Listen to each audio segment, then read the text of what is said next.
오늘 우리가 볼 하나님의 말씀은 창세기 12장 1절부터 3절까지입니다. 여호와께서 아브라함에게 이르시되 너는 너의 본토 친척 아비집을 떠나 내가 내게 지시할 땅으로 가라. 내가 너로 큰 민족을 이루고 내게 복을 주어 네 이름을 창대케 하리니 너는 복의 근원이 될지라. 너를 축복하는 자에게는 내가 복을 내리고 너를 저주하는 자에게는 내가 저주하리니 땅의 모든 족속이 너를 인하여 복을 얻을 것이니라 하신지라. 오늘부터 우리는 아브라함의 이야기를 하려고 합니다. 아브라함은 믿음의 조상이자 복의 근원으로 우리에게 잘 알려진 성경 속 인물입니다. 아브라함의 원래 이름은 아브람인데요. 오늘 말씀은 아직 아브라함이 아브람일 때 하나님께서 그에게 나타나셔서 복을 약속하시는 장면입니다. 복의 내용은 아브라함으로 하여금 큰 민족을 이루게 하여 줄 것이고 아브라함의 이름을 창대케 하여 줄 것이고 복의 근원이 되게 하여 주겠다는 것이 아브라함이 하나님께 받은 복입니다. 아브라함이 받은 복은 그로 말미암아 천하 만민이 복을 받고 온 인류에게 구원의 길을 여는 놀라운 하나님의 모든 계획의 출발점이 되는 것이었습니다. 도대체 아브라함이 누구이길래 하나님이 그에게 이런 놀라운 복을 주셨을까요? 아브라함은 원래 갈대아 우르 지방에 살던 셈의 후손들 중에 한 명이었습니다. 아버지의 이름은 데라였고 아브라함에게는 형들이 있었는데 하란과 나홀이었습니다. 그런데 하란은 롯을 낳은 뒤 자기 아버지인 데라보다 일찍 본토 땅인 갈대아 우르에서 죽었습니다. 자식을 잃은 아픔 때문인지는 모르겠으나 데라는 막내인 아브라함과 아브라함의 아내인 사레 그리고 자기 손자인 하란의 아들 롯을 데리고 고향을 떠나 가나안 땅으로 가기로 했습니다. 그러나 무슨 이유에서인지 가는 도중에 하란 땅에 머물다가 데라는 거기서 그만 세상을 뜨고 맙니다. 그래서 하란 땅에는 아브라함과 사레와 롯만이 남았습니다. 자, 아브라함은 하란 땅에서 어떤 마음이었을까요? 다시 생각해보면 그는 고향 땅에서 큰 형을 잃는 아픔을 겪었습니다. 형제가 많은 분들은 아실 수 있지만 큰 형님은 아버지의 버금가는 존재입니다. 그런 그를 아브라함은 잃었습니다. 그리고 아버지인 데라를 따라 고향을 떠나야만 했습니다.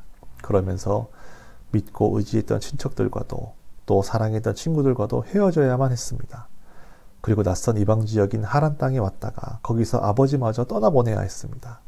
게다가 아브라함은 스라의 자식도 없고 앞으로 자식을 가질 희망조차 없는 그런 75세의 늙은 노인이었습니다. 그때에 하나님께서 아브라함을 택하시고 저 놀라운 복들을 약속하셨습니다. 그때에 하나님께서 아브라함을 택하셔서 하나님의 놀라운 구원의 역사를 시작하셨습니다. 여기서 우리는 하나님의 택하심이 무엇인지를 한번 생각해 보았으면 합니다. 이 세상은 누군가를 택할 때 많은 조건을 요구합니다.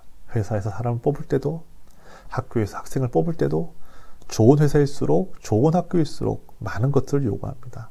그러나 가장 좋은 우리 하나님께서는 오히려 능력이 없는 사람, 가진 것이 없는 사람, 연약한 사람, 때로는 절망 가운데 있는 자들 택하셔서 하나님의 일들을 이루어가는 것을 우리가 볼 수가 있습니다.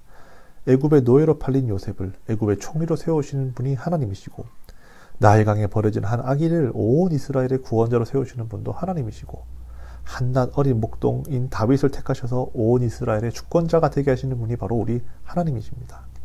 우리가 연약할 때, 낙심될 때, 어려울 때 오히려 우리를 붙드사 세상을 이기게 하시는 하나님을 오늘 기대하시기 바랍니다. 고린도전서 1장 26절부터 29절을 보시면 형제들아 너희를 부르심을 보라. 육체를 따라 지혜 있는 자가 많지 아니하며 능한 자가 많지 아니하며 문벌 좋은 자가 많지 아니하도다. 그러나 하나님께서 세상의 미련한 것들을 택하사 지혜 있는 자들을 부끄럽게 하려 하시고 세상의 약한 것들을 택하사 강한 것들을 부끄럽게 하려 하시며 하나님께서 세상의 천한 것들과 멸시받는 것들과 없는 것들을 택하사 있는 것들을 폐하려 하시나니 이는 아무 육체라도 하나님 앞에서 자랑하지 못하게 하려 하심이니라 라고 분명히 성경은 말하고 있습니다.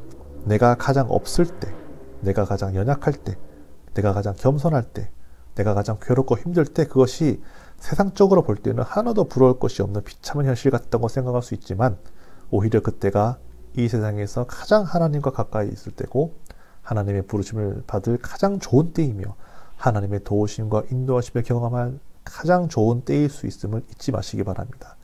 사랑하는 성도 여러분, 우리는 하나님 앞에 우리가 가진 것을 자랑치 말고 우리의 능력을 자랑치 말고 오히려 하나님의 능력을 임입고 하나님께로 오는 지혜를 덧입도록 항상 구해야 할 것입니다. 그래서 범사에 하나님의 도우심으로 이 세상을 이기는 모든 성도가 되기를 소망합니다.